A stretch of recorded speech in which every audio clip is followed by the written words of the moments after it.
Carbet, 4 mars 1948. Sur l'habitation Laju, les ouvriers agricoles en grève depuis 4 jours ont été invités à récupérer leur solde par le propriétaire Jacques Bally. Mais lorsqu'ils quittent l'exploitation pour rejoindre le bourg, les forces de l'ordre sont déjà sur le chemin, manifestement prêtes à en découdre avec les grévistes.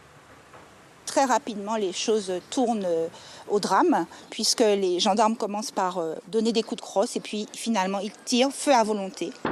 Le bilan est lourd. 5 ouvriers agricoles sont touchés, 3 ne se relèveront pas. Les regards se tournent alors vers le préfet Pierre Trouillet, accusé d'avoir autorisé la tuerie. À Paris, le jeune député communiste Aimé Césaire monte au créneau à l'Assemblée nationale. Il dénoncera les faits dans un texte poétique, une lettre ouverte à l'attention du préfet. Dans les bouts de l'avenir, nous avançons notre chemin. Préfet bâtonnet de virus, nous avançons sur le chemin. Dans la Martinique de l'après-guerre, la situation économique et sociale est très difficile pour une écrasante majorité de la population. En mars 1946, la loi d'assimilation transforme les vieilles colonies en départements français. Tout semble désormais possible, tous les espoirs sont désormais permis. Ce nouveau statut est vraiment porteur d'un espoir immense de la population martiniquaise et notamment la population des plus démunis. Et effectivement, un nouveau personnage qu'on ne connaissait pas, inédit, dans ce qu'on appelait avant les vieilles colonies, Martinique, Guadeloupe, Guyane et Réunion, apparaît, c'est le préfet. En août 1947, Pierre Trouillet est donc le premier à s'installer dans l'ancienne résidence du gouverneur.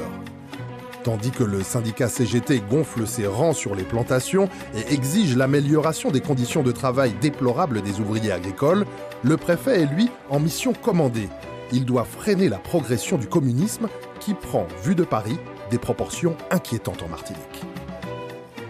Cette usine sucrerie est alors la plus importante de la région. Le 1er mars, alors que la coupe de la canne a déjà commencé, les ouvriers syndiqués réclament des augmentations de salaire, en particulier pour ceux qui travaillent sur les parcelles les plus difficiles, celles sur lesquelles la canne est la plus sale. Ils sont venus à la demande du béquet chercher leur salaire. La famille Jacques a été particulièrement endeuillée par cette tuerie. 2 frères ont été abattus. Leur sœur a été sérieusement blessée. Plus de 70 ans après, l'émotion est toujours vive quand les enfants retournent sur les lieux du drame pour exhumer ces douloureux souvenirs. Il y avait mon père et sa sœur Yvonne qui descendaient derrière. Et arrivés à leur hauteur, ils se sont arrêtés et puis se sont mis à tabasser mon père. Ma tante qui a essayé de riposter, elle a reçu une balle à la jambe. Et ils ont tué mon oncle Henri qui essaie de défendre son frère et sa sœur. La mère d'André Jacques était enceinte de lui quand son mari a été tué. Son corps immédiatement emporté et dissimulé. On l'a emmené au Sana, après la tuerie. On l'a enterré, ma maman n'a pas vu mon père. Ma maman n'a pas vu mon père et quand il a été tué, il a été enterré, il n'a du tout pas vu. D'autant plus qu'elle était enceinte. Est-ce que c'était une bonne chose qu'elle puisse voir mon père à l'état qu'il était? Parce qu'il était massacré. Il était massacré.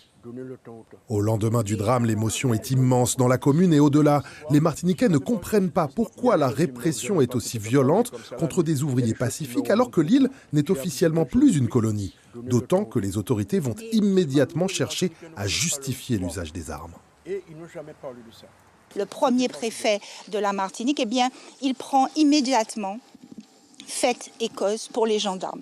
Il va même invoquer immédiatement la légitime défense alors que l'autopsie, le rapport d'autopsie et les témoignages disent clairement qu'il n'y a absolument pas eu d'agression de la part des travailleurs et des travailleuses. Préfet, dans les rires du vent, dans les yeux des enfants, on voit trembler tes mains de sang. Nous avançons sur le chemin. La presse généraliste est quasiment muette, mais Justice, l'organe du Parti communiste martiniquais, ne va cesser de dénoncer l'attitude des forces de répression, page après page, article après article, avec la bénédiction d'Aimé Césaire. Aimé Césaire, le 17 mars, lors d'une allocution à l'Assemblée nationale, va clairement demander le départ de Pierre Trouillet en disant qu'il a du sang sur les mains et qu'il faut qu'il quitte immédiatement la Martinique. Malgré la pression, le préfet Trouillet restera en poste pendant encore 2 ans. En 1967, Jean Bally, le fils de Jacques qui avait fait appeler les gendarmes en mars 48, sera même élu maire du Carbet. Isambert Duriveau, un sculpteur spécialisé dans les œuvres mémorielles, s'est passionné pour cette histoire. Il a cherché à comprendre l'amnésie collective qui semblait avoir frappé les Carbétiens. Jean Bally avait une relation particulière avec les habitants du Carbet. Il doit être parrain d'une trentaine ou d'une quarantaine d'enfants. Et puis, c'était le fournisseur d'emplois. C'était la plus grosse entreprise. Si vous voulez, on ne lui attribuait pas la responsabilité de ces morts. Ainsi, pendant plus d'un demi-siècle, les témoins de ce que l'on appelle désormais la tuerie du Carbet se sont tus, même au sein des familles de victimes. En famille même, nous avons guère eu l'occasion d'en discuter de la mort de notre père. On n'a pas eu l'occasion du tout. Maintenant, c'est en grandissant que moi, je veux savoir des choses. Là, on parle d'histoire. On ne parle pas de revanche. C'est l'histoire. On doit s'approprier de notre histoire. Pour moi, c'est quelque chose de primordial et ô combien important pour les générations actuelles et futures. Préfet, ronge tes ongles, lèche ce sang. Nous avançons sur le chemin.